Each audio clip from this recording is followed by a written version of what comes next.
The whole world has a pulse. Can you hear it? Can you see it?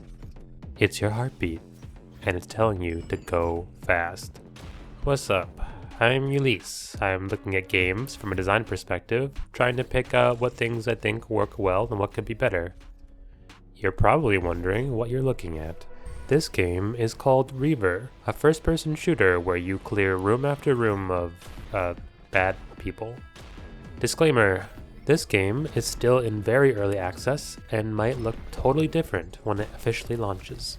Also, there's no real nudity or gore in this game, but there are cartoon depictions of both.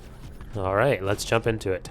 This game is a movement shooter, which means you'll be doing a lot of sliding, dashing, and jumping around, off walls and platforms while you throw bullets at enemies. With this in mind, the level design really shapes the kind of movement the player can or will pull off. And to a large extent, the design in Reaver already has a lot of great stuff going on. Most of the rooms have many different levels, with little crevices and ramps and columns, but your aim towards enemies is largely unimpeded. This enables a lot of different kinds of play, especially with a few different guns to choose from, like pistol, shotgun, rapid fire, along with a limited number of daggers that you can throw at enemies and then go and pick up again. That being said, my feeling was that the level design and shooting felt a little unfocused. There are long, horizontal hallways, towering vertical stretches, huge city-like halls, and the occasional room that's something in between. My feeling is that different styles of play tend to work better with different level designs. For example, longer hallways seem more suited to a lot of dashing through with small barriers to hide behind, jumping off the walls or bunny hopping around and popping out of cover to melee right through enemies, like the energy sword in Halo. In that kind of game, you don't want to have to turn around. Everything should be directly in front of you, no turning back.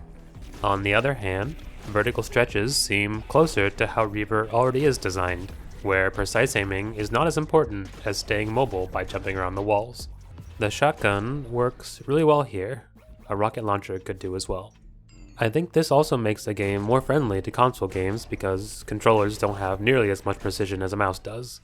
The vertical parts in Reaver are already pretty solid, but few and far between, and sometimes they have these divots in the wall that make you have to pay a little too much attention to your movement while you're lining up your shot.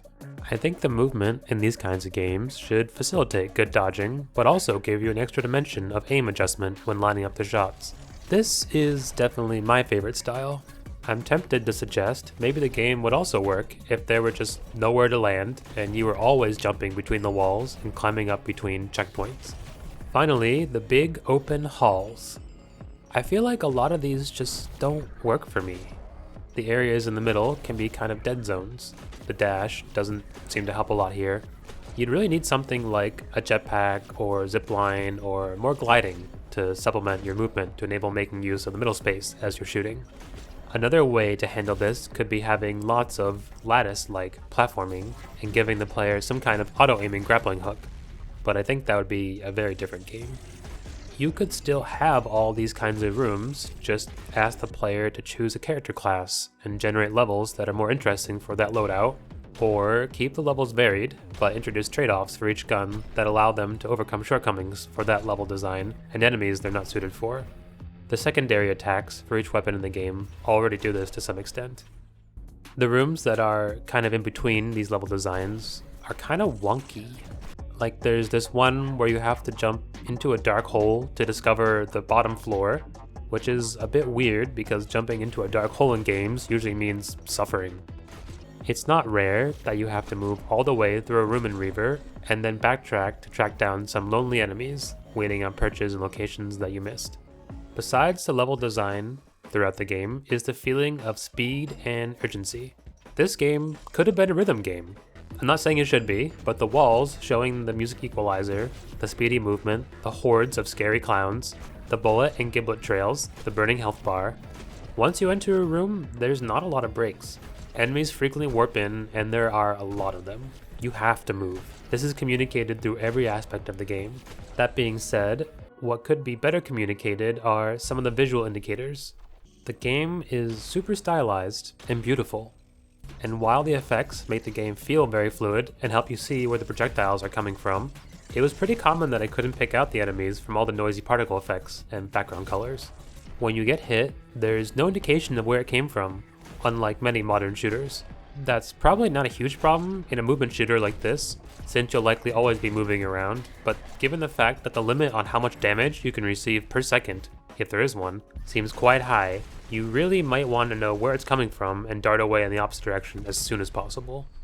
Over time, your rage meter fills up and you have the opportunity to use a special attack. The special attack for the shotgun is just to fire a crap ton of bullets in a short amount of time, so you'll want to get in real close to a horde of enemies. But with this high limit on the damage you can take per second, that means it could be an instant death. I think this is close to an interesting trade-off, but as it is, it feels a bit arbitrary. Damage to enemies isn't very transparent either, with the enemy health varying quite a bit. It seems like stronger variants of enemies from previous levels show up, but there's no labels to help you consider how strong they are and whether they should be prioritized. Some games will use UI colors or icons or stars or level numbers to give you a sense of that. The last thing that comes to mind is the boss fights. Outside the boss fight, health pickups show up often because they are dropped by dead enemies. But then in the first boss fight, there's no health pickups. There's just one enemy following you around in a very confined space, throwing grenades in all directions. I wouldn't say that bosses shouldn't distinguish themselves from common enemies, but I was a little surprised that so many of the normal gameplay elements disappeared, like jumping off walls or darting around the long passages. Like maybe the boss could follow you down a long passage and you have to jump around to dodge attacks while firing back, or stronger common enemies spawn and you have to take them out to make the boss vulnerable for your attack. Just some ideas. That's what I have to say about Reaver. Go out and try it for yourself. Bye-bye.